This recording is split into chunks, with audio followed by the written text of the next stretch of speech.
Friends, இந்த veg omelette பாருங்களா, முட்டையே இல்லாமல் ஒரு ஹெல்த்தியான ஆம்லேட் தான்.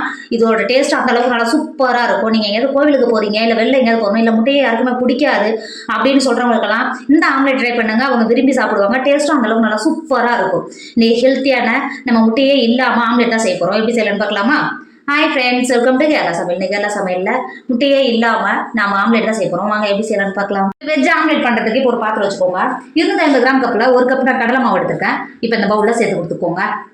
கடலை மாவு சேர்த்து கொடுத்துட்டு அது கூடவே பொடியாக பெரிய சைஸ் வெங்காயத்தை நல்லா பொடியாக கட் பண்ணி வச்சுருக்கேன். இப்போ உள்ள சேர்த்து கொடுத்துக்கோங்க. 2 பச்சை மிளகாயை நல்லா பொடியாக கட் பண்ணி வச்சுருக்கேன். இப்போ உள்ள சேர்த்து கொடுத்துக்கோங்க.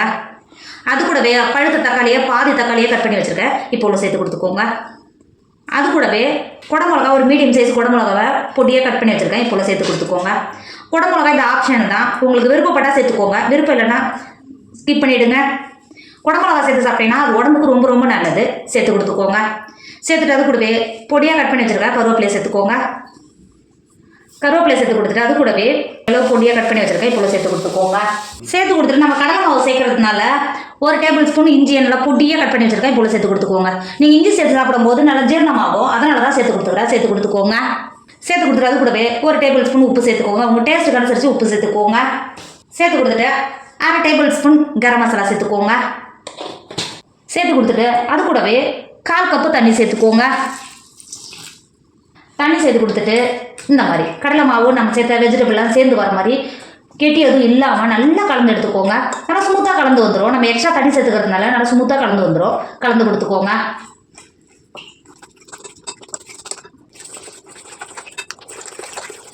நம்ம கலந்து எடுத்தது இந்த அளவுக்கு இருக்கணும். இங்கே பாருங்கள், ரொம்ப கெட்டியாகவும் இருக்கக்கூடாது, ரொம்ப லூஸாகவும் இருக்கக்கூடாது. இதுதான் கரெக்டான இது. நான் 1/4 கப்பு தண்ணி கரெக்டாக இருந்தது எனக்கு.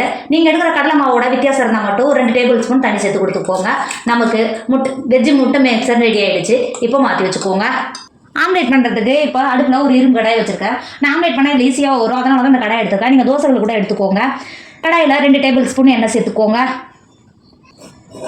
எண்ணெயை கடையில் எல்லாம் எடுத்துன்னு பண்ணுற மாதிரி இந்த மாதிரி சுற்றி கொடுத்துக்கோங்க. சுற்றி கொடுத்துட்டு இங்கே பாருங்கள், எண்ணெய் சேர்த்து எண்ணெய் நல்லா சூடாகிடுச்சு. நம்ம ஏற்கனவே முட்டை மிக்சர் ரெடி பண்ணி வச்சுக்கோங்கள, ஒரு குழிக்கரண்டி அளவுக்கு எடுத்து உள்ளே சேர்த்துக்கோங்க. சேர்க்கும் போது இந்த அளவுக்கு தான் இருக்கும். திருப்பும் போது நமக்கு ஈஸியாக திருப்புறதுக்கு வந்துடும். இந்த மாதிரி சேர்த்துட்டு நம்ம முட்டை மாதிரி எல்லாம் எடுத்து படுற மாதிரி ரவுண்டாக சேர்த்து கொடுத்துக்கோங்க. இந்த அளவுக்கு சேர்த்து கொடுத்துட்டு ஒரு 10 நிமிஷத்துக்கு ஒரு சைடு நல்லா வேக விடுங்க. இப்போ பாருங்கள், ஒரு 10 நிமிஷம் ஒரு சைடு நல்லா வெந்து வந்துருச்சு. இப்போ மெதுவாக உடையாமல் இந்த மாதிரி சுற்றி எடுத்து கொடுத்துக்கோங்க. இந்த அளவுக்கு நல்லா சுற்றி எடுத்து கொடுத்துட்டு உடையாமல் மெதுவாக திருப்பி சேர்த்துக்கோங்க. திருப்பி சேர்த்துட்டு ஒரு சைடு நல்லா வேக விடுங்க. திருப்பி சேர்த்துட்டு இன்னொரு சைடும் ஒரு 10 நிமிஷத்துக்கு நல்லா வேக விடுங்க. இப்போ பாருங்கள், இன்னொரு 10 நிமிஷம் நல்லா வெந்து வந்துருச்சு. அடுப்பை லோ ஃப்ளேமில் வச்சு வேக விடணும். இப்போ திருப்பிட்டு வேற ஒரு பிளேட்டுக்கு மாற்றிக்கோங்க. மாற்றி கொடுத்துட்டு திரும்பவும் ஒரு டேபிள் ஸ்பூன் எண்ணெய் சேர்த்துக்கோங்க. எண்ணெய் சேர்த்துட்டு நம்ம எடுத்து வச்சுருக்க கடாய் இது மாதிரி நல்லா சுற்றி கொடுத்துக்கோங்க. அப்போ தான் எல்லா இடத்துக்கும் படுற மாதிரி இருக்கும். எண்ணெய் சுற்றி கொடுத்துட்டு திரும்பவும் 2 குழிக்கரண்டி அளவுக்கு சேர்த்து கொடுத்துக்கோங்க. சேர்த்துட்டு நம்ம சேர்த்த வெஜிடபிள் எல்லாம் எடுத்து படுற மாதிரி இந்த மாதிரி சேர்த்து கொடுத்துக்கோங்க. சேர்த்து கொடுத்துட்டு திரும்பவும் வேக வச்சு இருக்கிற ஆம்லேட் வேக வச்சு எடுத்துக்கோங்க. வெஜ் ஆம்லேட் சூப்பர் ரெடி ஆகிடுச்சு. இது வெஜ் ஆம்லேட் மட்டும் கிடையாது, இது சைவ ஆம்லேட் கூட. டேஸ்ட்டு பார்க்கணும் அந்தளவுக்கு நல்லா சூப்பராக இருக்கும். நல்லா முறு கிறிஸ்பியாகவும் இருக்கும். டேஸ்ட்டு பார்த்தீங்கன்னா குழந்தைங்களாம் செஞ்சு கொடுத்தாங்கன்னா அவங்க விரும்பி சாப்பிடுவாங்க. கண்டிப்பாக முட்டையே இல்லாமல் சூப்பரான ஒரு ஹெல்த்தியான ஆம்லேட் வீட்டில் செஞ்சு கொடுங்க. வீட்டில் இருக்கிற குழந்தைங்கலேருந்து பெரியவங்க வரைக்கும் விரும்பி சாப்பிடுவாங்க. என்னோட வீடியோ உங்களுக்கு பிடிச்சிருந்தா ஃப்ரெண்டு உங்கள் ஃபேமிலிக்கு ஷேர் பண்ணுங்கள். மறக்காமல் கேரளா சமையல் சப்ஸ்கிரைப் பண்ணிக்கோங்க. தேங்க்யூ.